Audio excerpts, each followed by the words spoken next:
Hi friends, இன்னைக்கு நல்ல டேஸ்டியான பூண்டு குழம்பு தாங்க பார்க்க போகிறோம். இந்த மாதிரி பூண்டு குழம்பு வச்சிங்கன்னா 3லேருந்து 4 நாள் கூட ஃப்ரிட்ஜில் வச்சு சாப்பிட்லாம். ரொம்பவே டேஸ்ட்டாக இருக்குங்க. இந்த டேஸ்டியான பூண்டு குழம்பை இப்போ எப்படி செய்யறதுன்னு பார்க்கலாங்க. கடாயில் 1 டீஸ்பூன் போல் ஆயில் சேர்த்துக்கிறேன். 1 டீஸ்பூன் போல் உளுத்தம்பருப்பு, 1 டீஸ்பூன் போல் கடலைப்பருப்பு சேர்த்துக்கலாம். இதோடவே 1 டீஸ்பூன் அளவுக்கு ஜீரகம் சேர்த்துக்கிறேன். 1 டீஸ்பூன் அளவுக்கு குருமிளகு சேர்த்துக்கலாம். இதோடவே 2.5 டீஸ்பூன் அளவுக்கு கொத்தமல்லி விதை சேர்த்துக்கலாங்க. எல்லாத்தையும் சேர்த்து நல்லா செவக்க வறுத்துக்கலாம். எல்லாமே நல்லா பொரிஞ்சதுக்கு அப்புறமா மிக்ஸி ஜாருக்கு மாத்திட்டு ஆற வச்சு ஒரு 2 டேபிள் ஸ்பூன் போல தண்ணி சேர்த்து நல்லா நைஸா அரைச்சு எடுத்துக்குவோங்க. நரன்னு இல்லாம நல்லா நைஸா மாவு மாதிரி அரைச்சு எடுத்துக்கலாம். இப்ப பாருங்க, இந்த மாதிரி நல்லா நைஸா அரைச்சிட்டேன். நம்மளோட குழம்புக்கு மசால் ரெடி ஆயிடுச்சு. இருக்கட்டும். பேன்ல ஒரு 2 டேபிள் ஸ்பூன் ஆயில் சேர்த்துக்கலாம். நல்லெண்ணெய் சேர்த்து நம்ம புளிக்குழம்பு செய்யும் போது ரொம்பவே டேஸ்டா இருக்கும். 1 டீஸ்பூன் போல ஜீரகம் சேர்த்துக்கலாம். 1/2 டீஸ்பூன் போல வெந்தயம் சேர்த்துக்குவோம். ஒரு பெரிய வெங்காயத்தை கட் பண்ணிட்டு சேர்த்துக்கிறேன். சின்ன வெங்காயம் இருந்தா ஒரு கை அளவுக்கு சேர்த்துக்கோங்க. டேஸ்ட் ரொம்ப நல்லா இருக்கும். இதோடவே ஒரு 1/4 கப் அளவுக்கு பூண்டை உரிச்சு சேர்த்துக்கிறேங்க.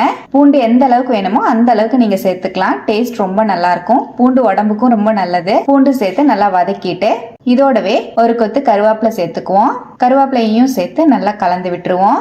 வெங்காயம் பூண்டெல்லாம் நல்லா கண்ணாடி மாதிரி வதங்கினதுக்கு அப்புறம் இதோடவே ஒரு மீடியம் சைஸ் தக்காளி பழத்தை கட் பண்ணிட்டு சேர்த்துக்கலாம். 1 டீஸ்பூன் போல கல்லுப்பு சேர்த்து தக்காளி நல்லா சாஃப்ட் ஆகுற மாதிரி வதக்கி விட்டுக்குவோம். 1 நிமிஷம் போல நல்லா வதக்கி விட்டுட்டேங்க. தக்காளி பாருங்க நல்லா சாஃப்ட் ஆயிடுச்சு. இதோடவே ஒரு 1/4 டீஸ்பூன் போல மஞ்சள் பொடி, 2 டீஸ்பூன் அளவுக்கு நான் மிளகாய் தூள் சேர்த்துக்கிறேன். மல்லி ஜீரகம் வதக்கும் போதே மிளகாயையும் சேர்த்து நீங்க வதக்கி அரைச்சுக்கலாம். நான் கலருக்காக இந்த மாதிரி பொடி தனியா சேர்த்துறேன். மிளகாய் தூளையும் சேர்த்து நல்லா கலந்து விட்டுட்டு இதோடவே நம்ம அரைச்சு வச்சிருக்கிற மல்லி ஜீரகம் பேஸ்டையும் சேர்த்துக்கலாம். எல்லாத்தையும் சேர்த்து நல்லா வதக்கி விட்டுக்கலாங்க. 1 நிமிஷம் போல நல்லா வதக்கி விட்டுட்டேன். ஸ்டவ் மீடியம் ஃப்ளேம்லயே வச்சு கலந்து விட்டுக்கோங்க.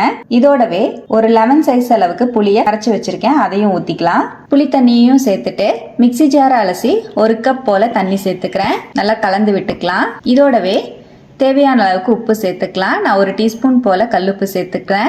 இதோடவே 1 டீஸ்பூன் போல பெருங்காய பொடியையும் சேர்த்து நல்லா கலந்து விட்டுறலாம். நல்லா மீடியம் ஃப்ளேம்லயே வச்சு ஒரு 10 நிமிஷத்துக்கு குழம்பு கொதிக்க வச்சுக்கலாங்க. குழம்பு கொதி வர ஸ்டார்ட் ஆகும் போது மூடி போட்டு வச்சிருவோம். மூடி போட்டு வச்சு ஒரு 5 நிமிஷம் அப்படியே விட்டுறலாங்க. இப்ப பாருங்க, நம்மளோட பூண்டு குழம்பு சூப்பரா ரெடி ஆயிடுச்சு. நல்லா எண்ணெய் எல்லாம் பிரிஞ்சு சூப்பரா நம்மளோட பூண்டு குழம்பு ரெடி ஆயிடுச்சுங்க. இப்ப ஸ்டவ் அணைச்சிட்டு ஒரு கொத்து கருவேப்பிலையும் 1 டீஸ்பூன் போல தேங்காய் எண்ணெயும் மேல விட்டுக்கிறேன். தேங்காய் எண்ணெயோட வாசத்தோட டேஸ்ட் ரொம்ப நல்லா இருக்கும். நம்ம சமைக்கும் போது நல்லெண்ணெய் யூஸ் பண்ணிருக்கோம். கடைசியா 1 டீஸ்பூன் இந்த மாதிரி தேங்காய் எண்ணெய் சேர்த்து பாருங்க. குழம்பு ரொம்ப வாசமாவும் இருக்கும். டேஸ்டும் சூப்பரா இருக்கும். அவ்வளவுதான், நல்ல டேஸ்டியான இந்த பூண்டு குழம்ப நீங்களும் இதே போல இதே மெத்தட்ல ட்ரை பண்ணி பாருங்க. ட்ரை பண்ணிட்டு எப்படி வந்ததுன்னு கமெண்ட்லயும் ஷேர் பண்ணுங்க. நம்ம சேனலை இப்பதான் ஃபர்ஸ்ட் டைம் பாக்குறீங்கன்னா ப்ளீஸ் சப்ஸ்கிரைப் பண்ணி ஒரு சப்போர்ட் கொடுங்க. லைக் பண்ணி ஷேர் பண்ணி கமெண்ட் பண்ணுங்க. Thank you friends. பாய்.